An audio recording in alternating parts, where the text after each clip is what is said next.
Greetings everyone, my name is Zetterville, and welcome back to my Let's Play of Mega Man Maker.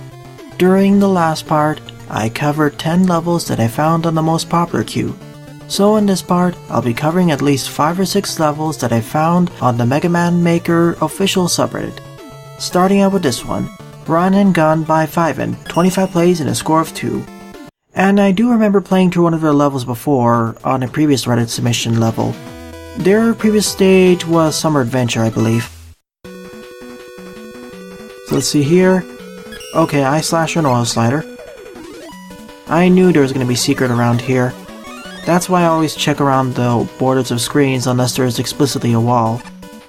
So we start out in a train. Okay. I presume it's a train or it's a flying fortress. And this seems to be more of a traditional level because the enemies are being introduced in a safer environment.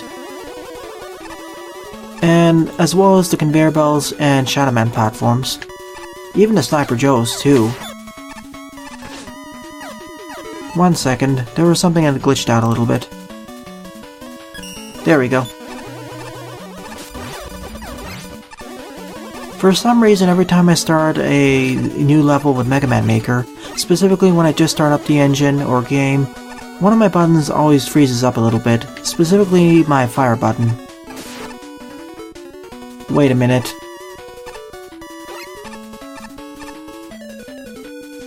I knew there was going to be a secret over there, judging by the fact we had the oil slider, as well as the hole in the wall.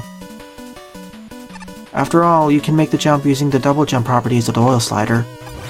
Oh, also, as always, if you want one of your levels to be featured in a future part, please leave the level ID and level name in the comment section below, or direct message me on Twitter. And as always, the full disclaimer of this entire LP series is linked in the description below.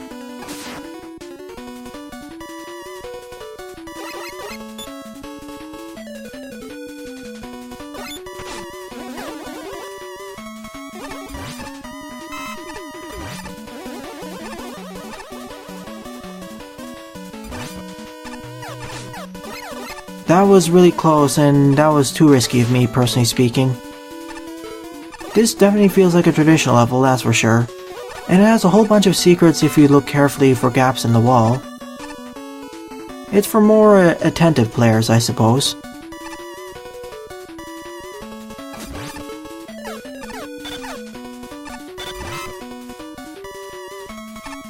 Unfortunately, of course, the minor pause that happens every time I collect the pick-upable makes this a lot more challenging than it usually is. Once again, I really wish the engine provides me an option to turn off the ability to pause the game temporarily whenever I get a pickup. Otherwise, stuff like this will continue to happen.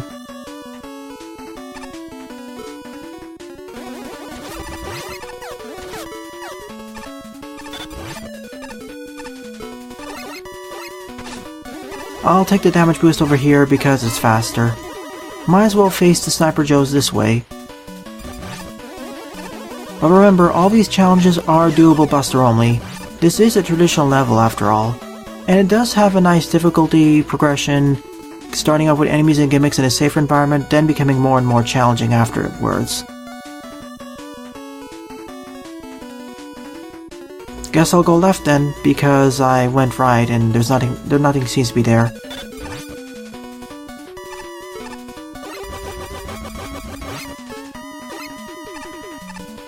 I didn't realize there was a ceiling right over there. That was really scary, actually.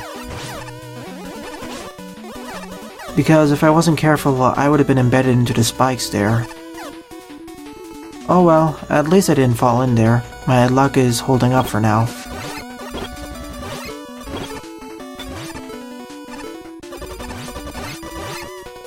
I meant to use the Eye Slasher when I was in midair, but I mistimed my jump. Overall, this was a pretty nice traditional level by Fiven. Time to end it off by fighting Top Man, I think. Let me guess what his weakness is. Nope.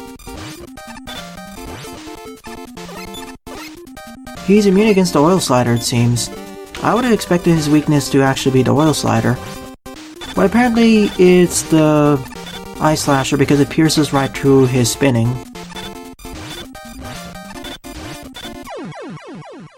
As I just mentioned for Run and Gun, the reason why I like it as a traditional level is because it has a nice difficulty and challenge progression and introduces the enemies and gimmicks in a safe environment initially and gradually makes them harder. This is definitely a really solid traditional level, so 6.5 at the very least. Good work, Fiven. Second on the lineup is Dimensional Flux by Alienman, 31 plays and a score of 6. And the description of this level states that Fairman has torn apart the fabric of space and time, creating a rift between worlds. So we need to use portals to switch dimensions in order to solve puzzles or avoid enemies. And it seems that it's going to be a longer level based on the loading time. Let's hope that it doesn't require too many precise jumps, specifically around spikes.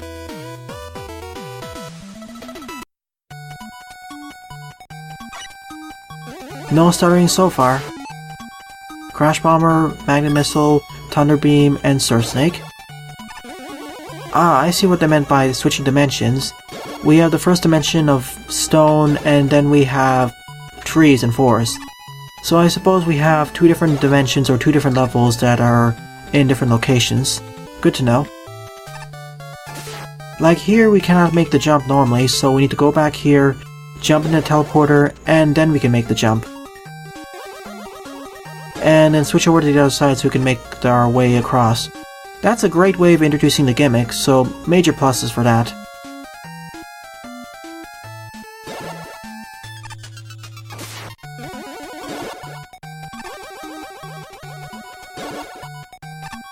Oh, thank goodness I didn't get killed by the spikes there.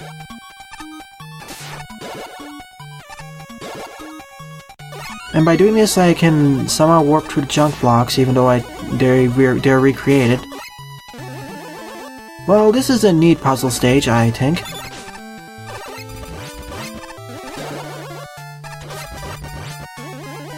Oh, whoa. I almost died over there. They're definitely mirrors of each other, or they're directly connected to each other. But unfortunately, because this is Mega Man Maker and we can't custom program the assets, what you do in one dimension doesn't directly translate and cause an effect on the other level dimension, unfortunately. This would be an awesome idea for a Magma 3 level, that's for sure. I would love to see Alienman take this gimmick further. A lot further.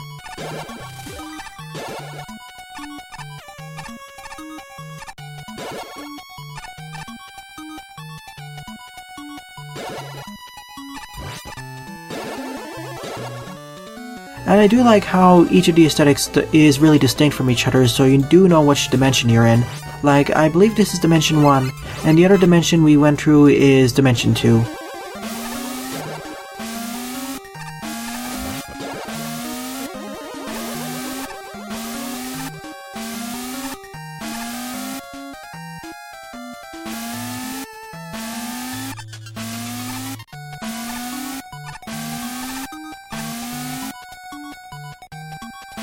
It seems that I'll need to travel to the other dimension if I want to make my way across here.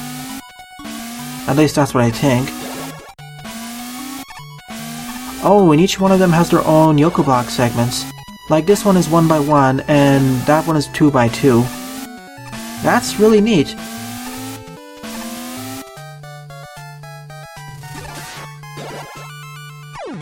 Darn, this is the area where you need to really pay attention to the different block types, so you don't get embedded into the spikes and other bad things will happen. Like here on the right side, the junk blocks mean spikes, so we shouldn't take the upper right teleporter. Instead we should take the lower teleporter in order to make our way across.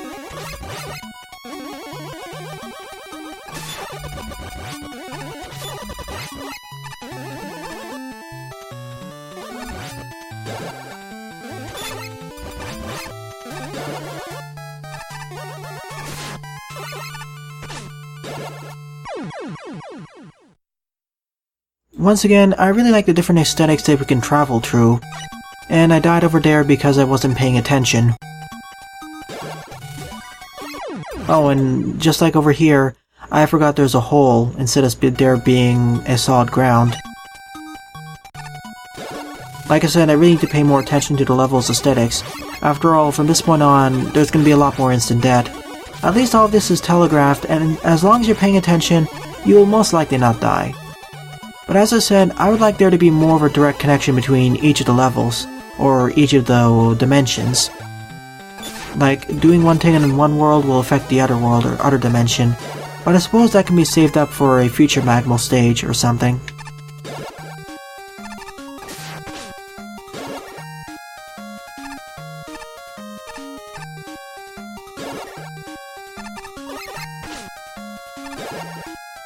Nope, no dying to spikes here. It's the next room that'll cause some issue. No? Huh, I must have skipped that room.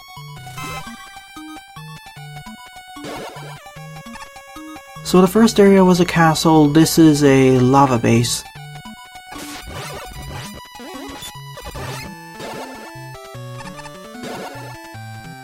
No enemies here yet. Well, I mean, no unavoidable enemies. These are gonna be spikes, these are gonna be solid blocks.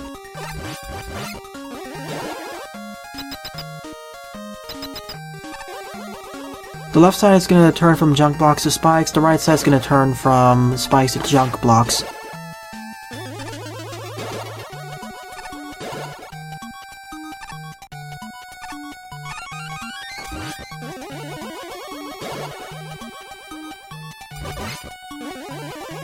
These are gonna be spikes.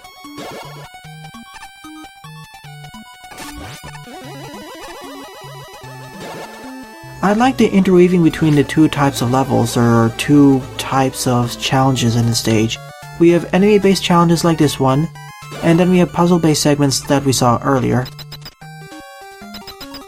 where we have to be a lot more careful with our teleporting around so we wouldn't get embedded into spikes. And you can complete this stage completely just by using the Mega Buster too. So this is more of a traditional slash puzzle stage, I would say.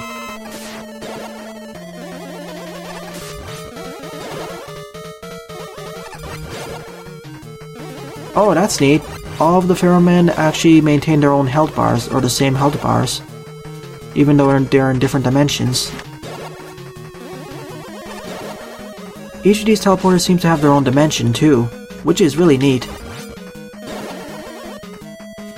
All of them are purple colored though.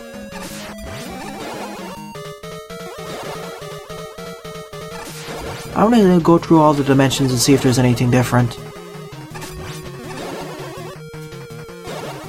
That should be it, I think.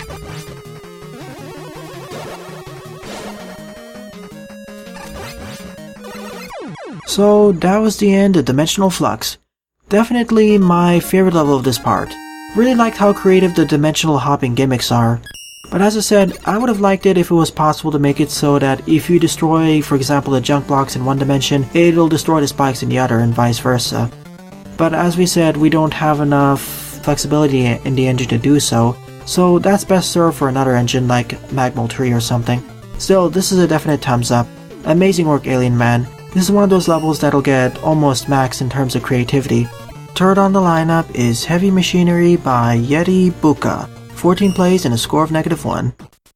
I wonder why it's got a score of -1 though. So it's gonna be a factory stage, I suppose. More of a traditional level, judging by the fact we only have the Mega Buster and Top Spin. Oh goody. Big eyes. And spikes. My favorite. I'm beginning to see why this stage got a -1. Oh joy. Here we go. I need to bounce off of these as quickly as possible so I can make my way across without dying. Really wanted a safer introduction to that. At least there's a checkpoint right over here, so that's good. All stages I've covered in this part so far have pretty good checkpoint placements. And if you're skilled enough to take the upper route, well, you don't need to worry about taking care of that Met.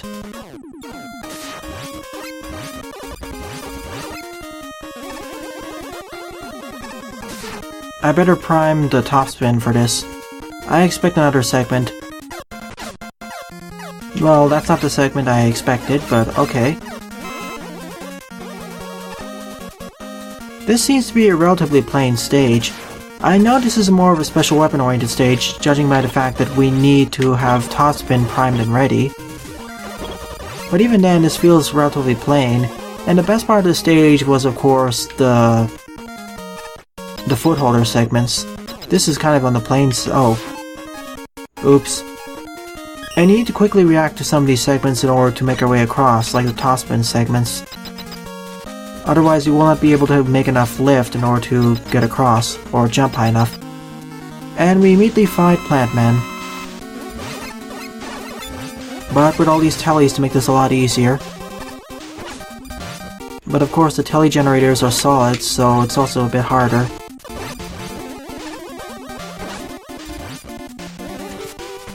What's his weakness? Good, it's a Topspin. Well, I have the Untank, so I might as well use it. Well, that was the end of Heavy Machinery, a rather plain stage that didn't develop its gimmicks further enough. This is then a below average stage, so my apologies, Yeti. Focus on using the Topspin challenges more, and you'll have a pretty decent stage. Board on the lineup is Alienman's Armada by Alienman, 24 plays and a score of 6. The description of the stage states that Alienman's forces are invading from beyond the stars. We need to take on the Space Armada on rush, then infiltrate the mothership for a one-on-one battle with the Rodmaster himself. That being Plant Man for some reason.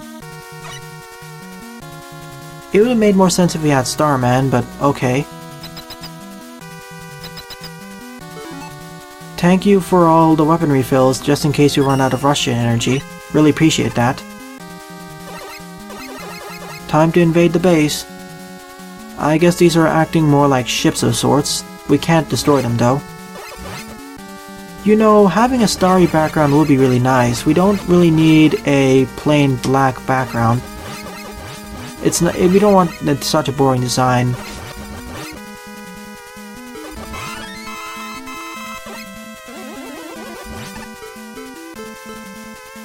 Well, I also have the NATO just in case I run out of rush jet energy, but I don't want to risk that anyway.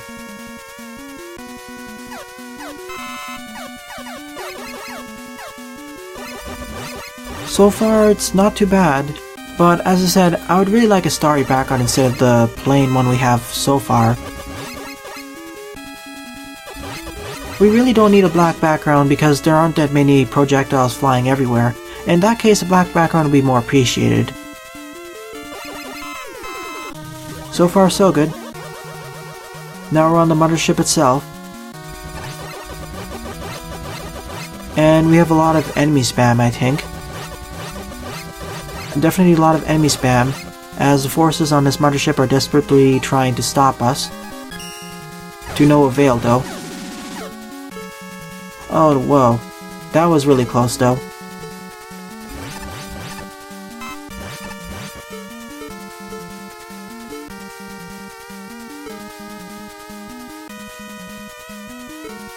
Really, just hold right and keep firing. That's my suggestion.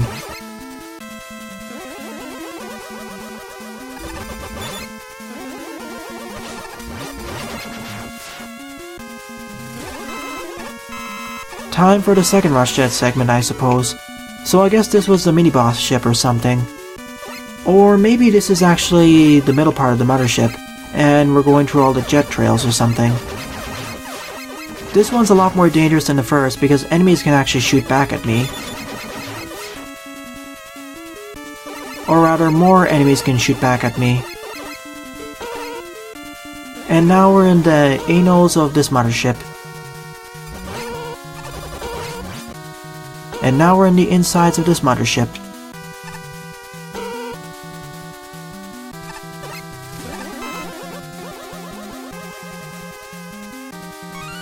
At least we got a neat tank, and depending on how difficult the Plant Man encounter is, it may become necessary.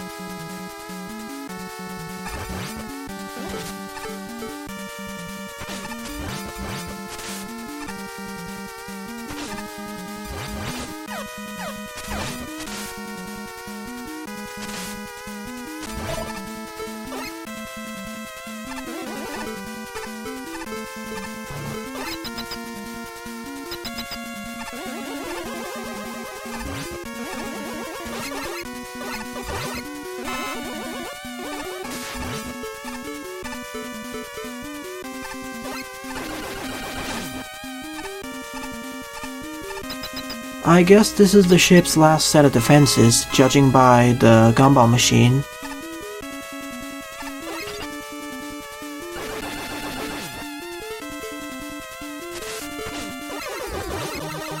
And all the bee-bitters as well.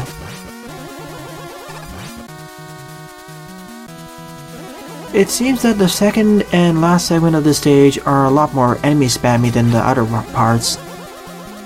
Whereas the first and third segments were all more, well, rush jet segments. I didn't realize those were opposite side conveyor belts.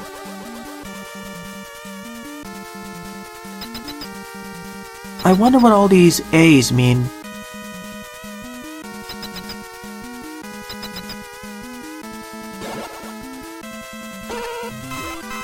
I don't know why this teleporter was necessary, but I guess we're on the other side of the ship now.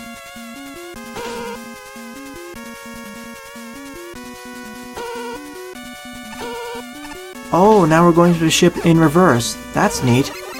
That was also a really odd transition. And now the level's gotten even more enemy spammy.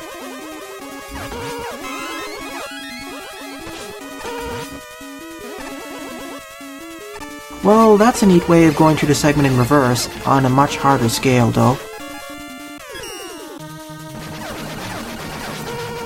If only I had the perfect freeze over here, or the hyper bomb, this would be a perfect place for it.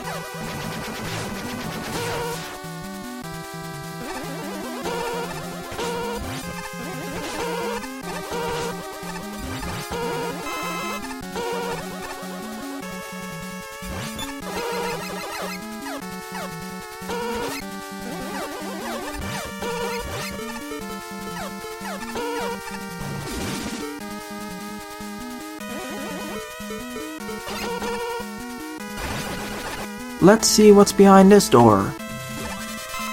This segment. NATO time?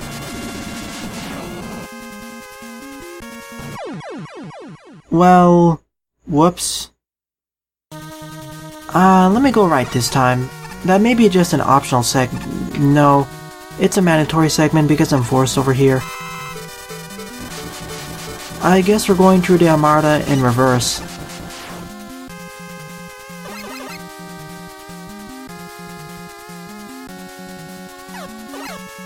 Definitely going through this in reverse because we're now running away from the enemies. Never mind, we're now in the main part of the ship and... that door didn't scroll all the way up either. Time to find Plant Man in the base's interior.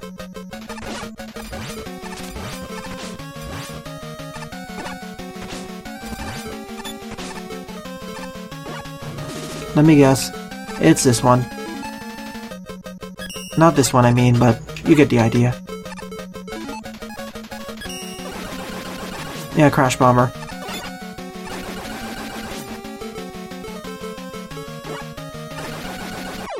So that was the end of Alienman's Armada.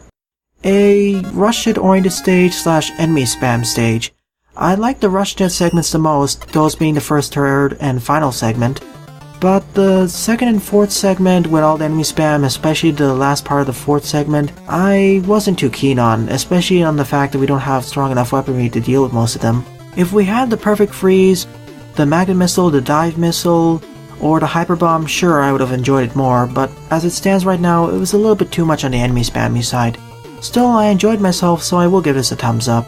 Fifth on the lineup is Mars Base by LugiaRayquaza, 9 plays and a score of 2. So let's see how this level stands up to the rest. We start out in pitch black for some reason. It makes sense because we're diving into a base on Mars and we teleported into the upper atmosphere. So a Star Crash and Rush Jet. And infinite usage of the Star Crash. I guess that's one way of getting higher gravity, or lower gravity I mean. I was hoping for some secrets up there, but guess not. Gotta be a little bit careful so I don't kill myself by falling into the pit.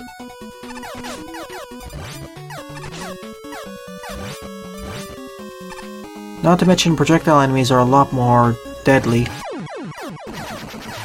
Apparently I need to be on the apex or on the corner of that in order to make the jump. Or of course I can always just use the rush jet. Not to mention I can use the rush jet as my Mega Buster too.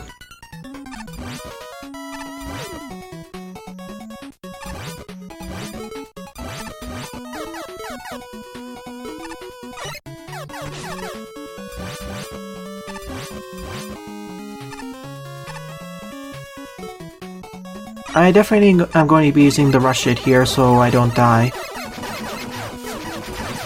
Here I'll start using the Star Crash.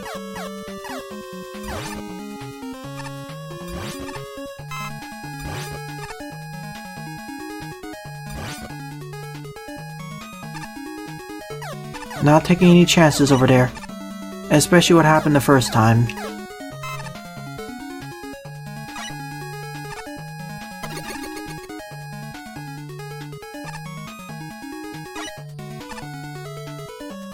Well, this stage suddenly got a lot harder. With the precise spikes now. Please be a checkpoint nearby. Thank you. Thankfully all the stages so far have pretty good checkpoint placement. I really don't want to repeat that segment, and somehow I got it on my first try too. How? I don't know.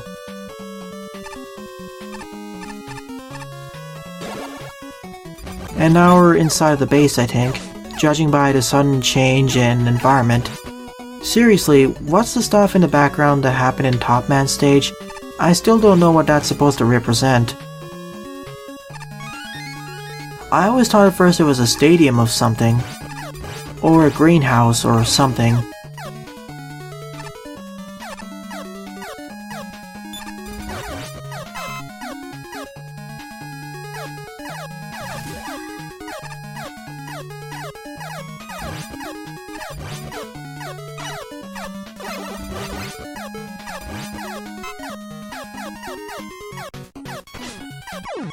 Wow, I didn't realize the shield would not have taken down the Poton there. I guess it dropped its load first, that's why I didn't take it out. Fine with me then. If I just had the Star Crash, this stage would be a lot more annoying to go through. Now a climbing segment with all of these tellies. At least there aren't any spikes nearby. Well, there goes what I was saying. I'll go left instead. Oh, you're supposed to make that jump using, I think, the rush jet or something. That way you can shimmy your way up through those spikes. Really, I think you can make all these jumps just by using the Star Crash alone, but I don't want to take any risks.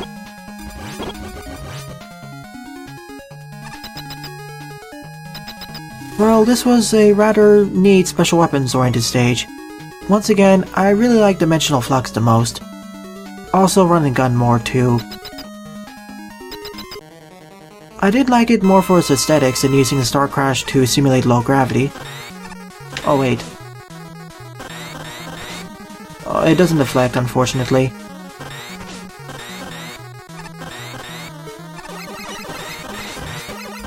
Let me guess.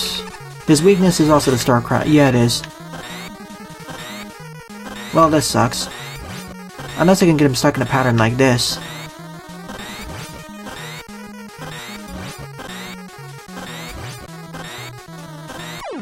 Wonderful. I already talked enough about Mars Base, so this was more of an average stage, personally speaking. I liked it, so I will give it a thumbs up, but more so because I enjoyed it. Sixth and final level of this part is Green Gauntlet by GhostNicky, 5 plays and a score of 1. And the description of this level states that it's filled with tightly packed rooms with challenging enemies and layouts. So we need to fight our way through each of these trials and face Plant Man head on. So definitely a challenge level. A bunch of special weapons to make this a little bit easier though.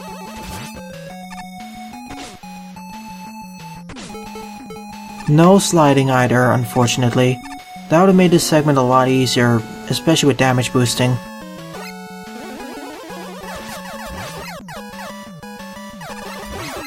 I really want that E-Tank, so I'll go for it this way. Oh no, I see what they're going for there.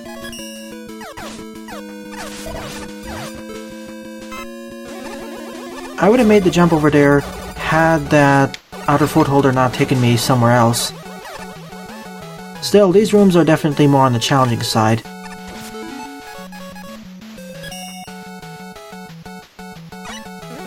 Let's see how harder the trials are going to get from here on up.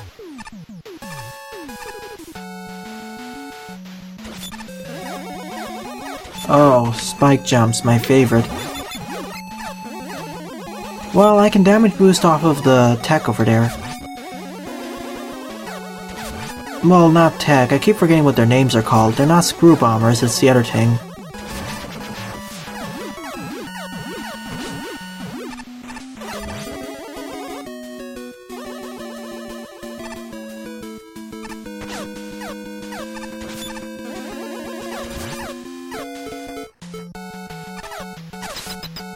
I wanted to do an air slide over there just in case so I wouldn't get embedded into the ceiling. Also, the other reason why this is called Green Gauntlet, other than Plantman of course, is everything has a green color scheme. That was an epic screw up on my part because I got distracted by Plantman and the Tellies. And the final boss room is reminiscent of the original Pac-Man level, or the original Pac-Man arena. Let's see what his weakness is.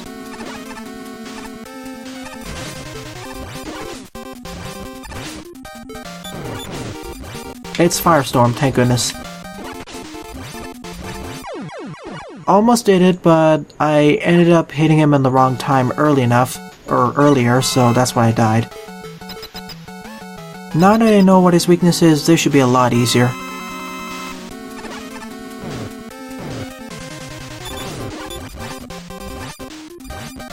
Especially if I can stand right over here. There we go, that's the end of Green Gauntlet. I honestly expected this to become a lot harder really quickly, but thankfully it let off on itself and didn't become too hard. This is a lot more doable for average skilled Mega Man players instead of more expert skilled ones that usually happen with these more challenge-oriented stages. This is one of the easier challenge-oriented levels, that's for sure. So I'll give this at least a 6 out of 10, and I liked it, it wasn't too bad. Plus, you always had opportunities for damage boosting and utilization of special weapons if you really wanted to. I think you can complete the stage Buster only as well.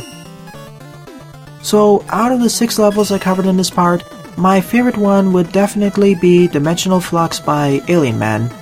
It's a really unique gimmick to have 2 different dimensions and worlds directly correlating to each other, and you had to travel between each in order to progress onwards and avoid falling into pits or jumping into spikes. And I did like how the spikes and junk blocks were like correlations of each other. Whenever there were junk blocks in one dimension, there were spikes on the other side, and vice versa. But as I've said a few times, I would have liked to see this gimmick taken further in something like Magwell 3, where like destroying the junk blocks in Dimension A will actually destroy the spikes in Dimension B. Same thing with hitting switches in another dimension or getting keys. But Mega Man Maker isn't flexible enough for this. So great work in that regard, the Alienman. I wouldn't mind playing through a Dimensional Flux too. It had a nice steady difficulty progression, introduced its gimmicks pretty well, and it didn't become too hard. As long as you paid careful attention to what was going on, there was little to no chance of dying. And I like how it varied up the stage, both having puzzle segments with dimensional switching, and then enemy gauntlets, or a series of enemies to face. So in the next part, I'll probably be covering either more viewer submitted levels, or some levels that I'll find on Discord. Well then, thanks for watching and have a nice day. Toodles!